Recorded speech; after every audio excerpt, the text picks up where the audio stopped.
जय हो शंकरा आदिदेव शंकरा तेरे जाप के बिना चले ये सांस किस तरह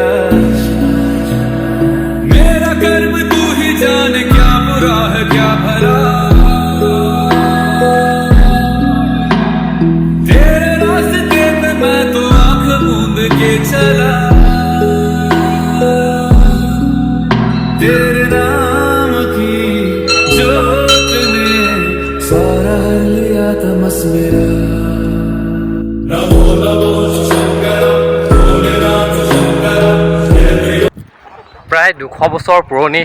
শিৱ মন্দিৰ আছক প্ৰায় 200 বছৰ অতিক্ৰম কৰি যোৱা শিৱ মন্দিৰ দেৰগাঁৱৰ গেলাবিলৰ নিচেই কাষতে শিৱদৌল প্ৰতিষ্ঠা বুৰঞ্জী অনুসৰি আপোনাৰ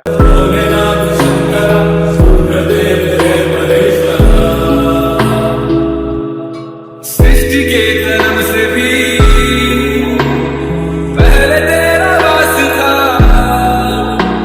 ये जग रहे या ना रहे रहेगी तेरी आस्था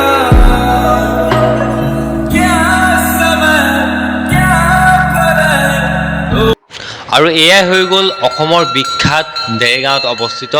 নেঘেৰিটিং শিৱদৌল যি দৌল আহোম ৰজাসকলৰ দিনতে প্ৰতিষ্ঠা হোৱা এখন বিখ্যাত দৌল আহোম স্বৰ্গদেউ ৰাজেশ্বৰ সিংহৰ দিনতে এই মন্দিৰভাগ নিৰ্মাণ কৰা হৈছিল দেৰগাঁৱৰ গেলাবিলৰ নৈৰ কাষত এই মন্দিৰভাগ নিৰ্মাণ কৰিছিল আহোমৰ ৰজা প্ৰতাপ সিংহই প্ৰায় 3 কুৰি 15টা শিল আৰু এয়া চাওক 3 কুৰি 15টা শিল যেতিয়া আপুনি পাৰ হৈ ওপৰলৈ যাব তাতে আপুনি শিৱদৌলভাগ পাব तेरे जाप के बिना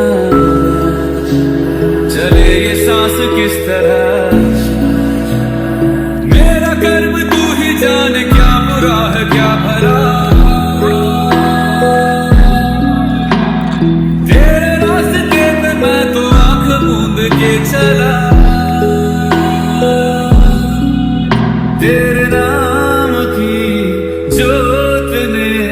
सारा लिया तमस मेरा প্ৰায় 3 কুৰি 15টা আহিলে এই চিৰি আপুনি বগাই গৈ আপুনি এই মন্দিৰভাগ পাব চাওক প্ৰায় আহোম ৰজাসকলৰ দিনতে নিৰ্মাণ কৰা হৈছিল প্ৰায় 200 বছৰ অতিক্ৰম কৰা এই দৌলভাগ আৰু প্ৰায় 3 কুৰি 15টা শিল যেতিয়া বগাই আপুনি দৌললৈ আহিব আৰু তেতিয়া আপুনি দেখা পাব অসংখ্য বান্দৰ দেখিছেনে চাৰিওফালে আপুনি বান্দৰেই পাব আৰু আহোম ৰজাৰ ৰাজত্ব কালতে এই মন্দিৰভাগ নিৰ্মাণ কৰা হৈছিল ভূমিকম্পৰ ফলত কিছু ক্ষয়ক্ষতি হৈছিল কিন্তু ক্ষয়ক্ষতি হোৱাৰ পিছত এই মন্দিৰভাগ পুনৰ নিৰ্মাণ কৰা হৈছিল আৰু প্ৰায় 200 বছৰ অধিক অতিক্ৰম কৰা হ'ল এই মন্দিৰভাগ आदिदेव शंकरा तेरे जाप के बिना चले ये सांस किस तरह मेरा कर्म तू ही जाने क्या बुरा है क्या भला तेरे रास्ते पे मैं तो आंख मूंद के चला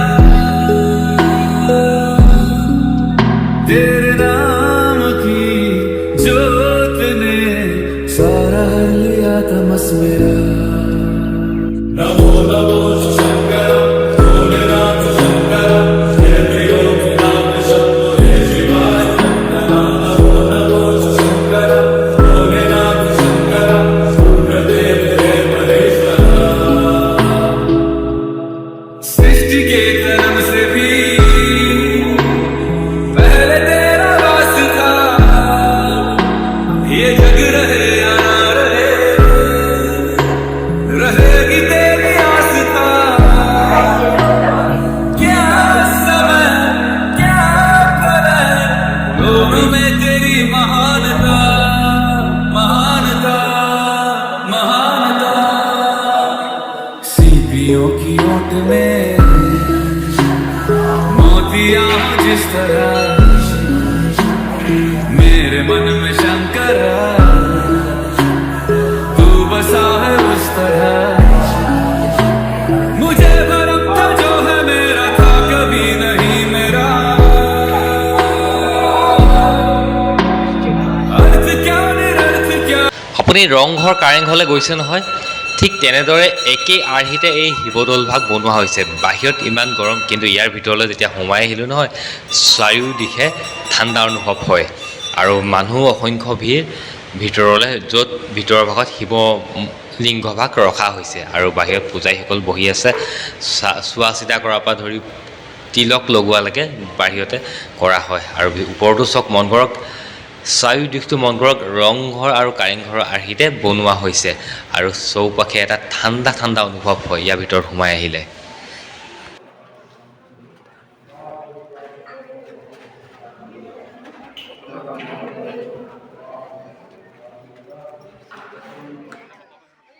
দুৰ্গা, বিষ্ণু, গণেশ আৰু সূৰ্যৰ মন্দিৰে আৱৰি আছে মন্দিৰৰ মূল দুৱাৰখন। আৰু বাহিৰত যেতিয়া ওলাই চাওঁ নহয়, এটা সুন্দৰ প্ৰাকৃতিক মনোমোহা পৰিৱেশ দেখিবলৈ পোৱা যায়। আৰু এই মন্দিৰভাগৰ দেখিছেনে, এয়া পাথৰত কিদৰে দেৱ দেৱীসকলৰ প্ৰতিমূৰ্তি অংকন কৰি ৰখা হৈছে। মানে পাথৰতে দেৱ দেৱীৰ প্ৰতিমূৰ্তি আঁকি থোৱা হৈছে, সেই পাথৰত কাটি পিনে কি সুন্দৰকৈ তেওঁলোকে প্ৰতিষ্ঠা কৰিছিলে এই শিৱদৌলভাগ।